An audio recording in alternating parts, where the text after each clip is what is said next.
احسن تقویم ثم رددناہ اسفل سافلین، پھر ہم نے اس کو لٹا دیا سب سے نچلے درجے، جہنمی جہنم سے دیکھ رہے ہوں گے، پھر موت کو ذبح کر دیا جائے گا۔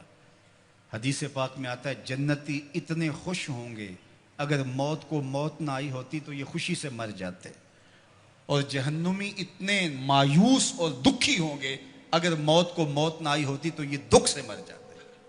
اب جنتی جنت میں ہیں اور انہیں ان کی آنکھوں کے سامنے موت کو ذبح کر دیا، قصہ ہی تمام ہو گیا۔ اللہ تعالیٰ فرمائے گا اردیتم، اے جنتیو تم راضی ہو؟ پہلے اللہ آواز دے گا یا اہل الجنہ، یا اہل الجنہ، وہ کہیں گے لبیک و سعدیک والخیر فی یدیک، مالک حکم ہم حاضر۔ اللہ تعالیٰ فرمائے گا اردیتم، کیا تم راضی ہو؟ تو وہ کہیں گے ما لنا یا رب لا نرضی، اے ہمارے رب ہم کیوں راضی نہیں ہوں گے، ہمیں تو وہ ملا جس کا ہمیں تصور بھی نہیں تھا۔ حضور نے فرمایا کہ میں، بخاری کی روایت ہے، میں اس آخری شخص کو جانتا ہوں، اس آخری شخص کو جانتا ہوں جو جہنم کے رگڑے سہ کے آخر میں جہنم سے نکلے گا اور سب سے آخر میں جنت میں جائے گا۔ فرمایا، اور ایک روایت مسند فردوس دہلوی میں اس کا نام بھی بتایا، تو کہا کہ میں اس آخری شخص کو جانتا ہوں، بخاری کی روایت ہے۔ تو وہ جنت میں جانے کے لیے جہنم سے کوئلے کی طرح سیاہ ہوا ہوگا، جب نکلے گا تو اللہ تعالیٰ اسے کہے گا بتا کیا چاہیے، تو وہ کہے گا کہ مالک مجھے یہ دے دے، یہ دے دے، یہ دے دے۔ اللہ کہے گا لکا ما تمنیت، جو تیری آرزو جا تجھے دے دیا، اب جنت میں چلا جا۔ تو وہ خیال کرے گا جنت میں تو کوئی 1 انچ بھی نہیں بچی ہوگی، اتنے لوگ جنت میں چلے گئے ہیں۔ تو وہ کہے گا مالک میرے لیے وہاں کتنی جگہ ہے؟ تو آواز آئے گی تیرے لیے جنت میں اس دنیا سے 10 گنا جگہ ہے۔ کتنی؟ یہاں تو 1 کنال کا گھر، 2 کنال کا بنگلہ، 6 کنال کی کوٹھی بنانے کے لیے آدھی زندگی لگ جاتی ہے، اور یہ سب سے پھاڑا سمجھتے ہیں نا، جو سب سے آخر میں جنت میں جائے گا، یہ اس کی جاگیروں کا میں آپ کو بخاری کی حدیث کے حوالے سے بتا رہا ہوں۔ اللہ فرمائے گا جا جنت میں، تیرے لیے دنیا سے 10 گنا ہے، 7 بر اعظموں پہ پھیلا ہوا جہاں، اس کو 10 سے ضرب دے۔ یہ کس کو ملے گی؟ جو سب سے آخر میں جنت میں جائے گا، اور وہ کہے گا اتسخر بی وانت الملک، میرے رب تو رب ہو کہ مجھ سے مذاق کر رہا ہے؟ اس کو گمان ہی نہیں ہوگا کہ اتنا مجھے مل جائے گا۔ وہ تو سوچے گا 2 مرلے کا جھونپڑا بھی جنت کے کسی کونے میں مل جائے تو غنیمت ہے۔ اسے کہا جائے گا دنیا سے 10 گنا جگہ تیرے لیے جنت میں تیرے نام ہوئی۔ تو وہ کہے گا اتسخر بی وانت الملک، میرے رب تو رب ہو کہ مجھ سے مذاق کر رہا ہے؟ تو اللہ فرمائے گا مذاق نہیں، یہ حقیقت ہے۔ اور یہ بات سن کر کے، یہ حدیث بیان کرتے ہوئے میرے حضور اتنا مسکرائے کہ صحابہ کو حضور کی داڑھیں نظر آ گئی، کہ اس کو لگے گا ہی نہیں کہ مجھے اتنی جگہ دی گئی ہے۔ یار جو پھاڑا ہوگا، سب سے آخر میں جنت میں جائے گا، اس کو تو اتنی جگہ ملے گی، تو بلال حبشی کی جاگیروں کا عالم کیا ہوگا، عثمان و علی کی جاگیروں کا عالم کیا ہوگا، ابو بکر و عمر کی جاگیروں کا عالم کیا ہوگا، اور جنت کے وارث حسن اور حسین کی جاگیروں کا عالم کیا ہوگا۔ یہ تو سب سے آخر میں جانے والے کی جاگیریں ہیں۔ اب یہ جنت میں اتنا کچھ ملے گا، تو وہ کہیں گے ما لنا یا رب، ہم مالک ہمیں کیا ہوا کہ لا نرضی، ہم راضی نہ ہوں، ہمیں تو وہ دیا گیا ہے کہ جو کسی کو نہیں دیا گیا۔ تو اللہ فرمائے گا میں تمہیں اس سے بھی بہتر کچھ دیتا ہوں، میں اور تمہیں تمہاری جھولی میں کچھ ڈالنے والا ہوں۔ تو یہ کہیں گے مالک کو کسر تو نہیں رہے گی، ہم اگر یاد بھی کریں تو کوئی شے نہیں یاد آتی جو ہمیں ملی نہ ہو، جو آرزو تھی وہ ساری کی ساری پوری ہو گئی۔ اللہ فرمائے گا میں تمہیں ایک اور شے دینے لگا ہوں، تو وہ جھولیاں پھیلا لیں گے، اور اللہ فرمائے گا میں تم سے راضی ہو گیا ہوں، اب کبھی بھی ناراض نہیں ہوں گا، میں تم سے راضی ہو گیا ہوں، اب کبھی بھی ناراض نہیں ہوگا۔ جنت سے یا تو موت اس نعمت کو ختم کرے گی، یا پھر اللہ ناراض ہو جائے تو اللہ کسی کو نکال دے، تو اللہ ضمانت دے گا میں اب تم پہ ایسا راضی ہوں، اب کبھی بھی تم سے ناراض نہیں ہوں گا۔ ایسا اجر اللہ عطا کرے گا۔ فَلَهُمْ أَجْرٌ غَيْرُ مَمْنُونَ، اللہ اکبر۔ فَمَا يُكَذِّبُكَ بَعْدُ بِالدِّينِ، اللہ تعالیٰ ارشاد فرماتا ہے کہ محبوب جزا اور سزا کا جو دن ہے اس کے معاملے میں آپ کی بلا کو کیسے تکذیب کر سکتا ہے؟ کون ہے جو آپ کی تکذیب کرے؟ ایک دن ایسا آنے والا ہے جب سارے عملوں کی سزا اور جزا ہوگی۔ الیس اللہ بأحکم الحاکمین، کیا اللہ تعالیٰ جل شانہ حاکموں کا حاکم نہیں ہے؟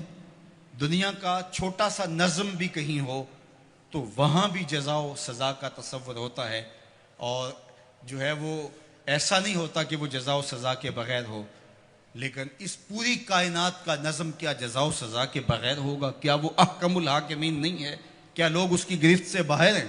آج ساری زندگی جو ظلم کرتا رہا، زیادتیاں کرتا رہا، اور اس نے اللہ کے حکموں کو توڑا، اس کی مخلوق کو ستایا، دکھ دیے، لوگوں کا خون چوسا، اور لوگوں سے ظلم کیا، لوگوں سے زیادتیاں کی، لیکن وہ کچہریاں بھی خرید لیتا تھا، وہ تھانے بھی خرید لیتا تھا، عدالتیں بھی اس کی تھیں، اس کو کوئی پوچھ بھی نہ سکا، اور وہ چلا گیا. اور ایک شخص نے تقوی کے ساتھ زندگی گزار دی. کل قیامت کے دن دونوں ایک جگہ پہ ہوں تو یہ اللہ ناانصافی نہیں ہونے دے گا. ایسا نہیں ہوگا. اللہ احکم الحاکمین ہے. اللہ قیامت کے دن جو عدالت لگائے گا اس میں ایک ایک چیز کا فیصلہ ہوگا اور ایک ایک سوال ہوگا. ثم لتسألن یومئذ عن النعیم. تو آئیے آج کس مختصر زندگی کو اللہ کے نام لگا دے. آج موقع ہے، کل نہیں ہوگا. اج سا بھی نے کھلے راہ بھی نے، انج ٹوک نوکھڑے ٹوکدے نہیں، ٹر پویں تے پینڈے مک جاندے، کار بیٹھے ہیں فاصلے مکنے نہیں. آج موقع ہے، آج اس کی رحمت آوازیں دے رہی ہے، اور مہینہ ہے رمضان المبارک کا، اور جمعۃ المبارک کی گھڑیاں ہیں. ابھی سچے دل سے اس کی طرف رجوع کر لیں. یہ لمحے دوبارہ نصیب نہ جانے ہوں کہ نہ ہوں. تو قبل اس سے کہ وہ وقت آئے، کوئی حجت باقی نہ رہے، پھر ہاتھ ملتے رہ جائیں. آج موقع ہے. آج توبہ کا دروازہ بند نہیں ہوا، رحمتوں کے دروازے کھلے ہوئے ہیں. اس کی رحمتیں آوازیں دے رہی ہیں، میرے بندے آ جاؤ. میں یہ نہیں دیکھوں گا کہ تم آئے کب ہو اور کتنے پاپ لیے آئے ہو. میں یہ دیکھوں گا آئے تو میری چوکھٹ پہ ہو. تمہارے نہ صرف گناہ معاف کروں گا بلکہ گناہوں کو بدل کے نیکیوں میں تبدیل کر دوں گا. تم آؤ تو صحیح میری چوکھٹ پہ. ایک فقیر تھا، وہ بازار میں کھڑا رو رہا تھا. تو کسی نے رک کے کہا، بابا کیا ماجرا ہے، کیوں رو رہے ہو؟ کسی نے مارا ہے؟ کہا نہیں، کوئی ایسا ماجرا نہیں. تو پھر کیوں رو رہے ہو؟ کہا لوگوں کے رویے نے مجھے رلا دیا. کیا مطلب؟ کہا بازار سے گزر رہا تھا، دنیا میں کھوئے ہوئے لوگوں کو دیکھا، دل میں ترس جاگا، تو میرا خیال آیا ان بندوں کی رب کی صلح نہ کروا دوں. تو کہا پھر کیا ہوا؟ کہا میں نے اس سے بات کی، آواز آئی لے آ میری چوکھٹ پہ، ایک آنسو سے سارے گناہ دھو ڈالوں گا. میں بڑا خوش ہوا، میں نے ان سے بات کی. یہ الٹا میرا مذاق اڑانے لگے. جا بابا کام کر، تجھے کیا پتا دنیا داری کیا ہوتی ہے. تو وہ تو معاف کرنے پہ آمادہ تھا، یہی اس کی دہلیز پہ نہیں جا رہے. تو مجھے اس پہ افسوس ہوا. تو وہ تو معاف کر رہا تھا لیکن یہ نہیں مانے.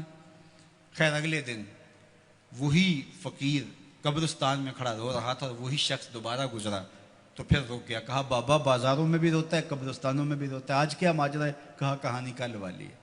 کہا کیا مطلب؟ کہا کل ان کو دنیا میں کھوئے ہوئے دیکھا، میرے دل میں خیال آیا ان بندوں کی رب کی صلح کروا دوں. وہ تو مان گیا، وہ بندے ہی نہیں مانے، مایوس ہو گیا تو آج ادھر آ گیا. اور آج خیال یہ ہوا ان قبرستان والوں اور رب کی صلح کروا دوں. تو بڑے تجسس سے پوچھا آج کیا بنا؟ کہا آج یہ مان گئے وہ نہیں مانتا، آج یہ مانتے ہیں وہ نہیں مانتا. تو صاحب آج وہ مان رہا ہے، کہیں ایسا نہ ہو کہ پھر ہم مان جائیں اور وہ نہ مانیں. آج لے ان کی پناہ، آج مدد مانگ ان سے، کل قیامت کو نہ مانیں گے اگر مان گیا. ماہ سیام کی برکتیں لوٹ لو. یہ وہ میں نے دیکھا شیراں والا باغ کے قریب وہ ریڑیاں لگاتے ہوئے، جب پھل آخری دنوں میں ہوتا ہے تو وہ سستا کر دیتے ہیں. تو وہ کہتے ہیں یہ جاتے ہوئے موسم کی بہار لوٹ لو. تو جو چیز جو ہے وہ 50 اور 100 روپے کلو ہوتی ہے وہ 20 روپے کلو بیچ رہے ہیں. آخری عشرے میں اللہ لوٹ سے لگا دیتا ہے. لوٹ لو میری رحمتوں کو، بس آؤ اور لو اور چلے جاؤ. تو آؤ سچے دل سے اس کے حضور آؤ اور رحمتیں اس کی وصول کرو اور زندگی کو نور اور نکھت اور اجالوں سے بھر لو. اس موسم گرمی کے اندر دور و نزدیک سے چل کے آنے والوں، اللہ تمہیں دنیا آخرت کی برکتیں عطا کرے، اپنی خاص پناہوں سے مالا مال کرے. اللہ عزت آبرو آپ کا مقسوم کرے. انشاءاللہ العزیز اللہ نے چاہا، اللہ کی مرضی ہوئی تو انشاءاللہ کل نماز عشاء کے بعد صلاۃ التراویح کے بعد یہیں اسی جگہ پہ دوبارہ ملاقات ہوگی. لیلۃ القدر کی مبارک گھڑیوں میں دوبارہ انشاءاللہ آپ سے جو ہے وہ ہم کلام ہونے کا شرف اور موقع ملے گا. میں آپ کا کل منتظر رہوں گا. اور آخری بات اور اس کے بعد میری گفتگو اختتام کو پہنچی، اور وہ یہ کہ یہ دارالعلوم، یہ درس گاہ، یہ جامعہ اور یہ مرکز مصطفیٰ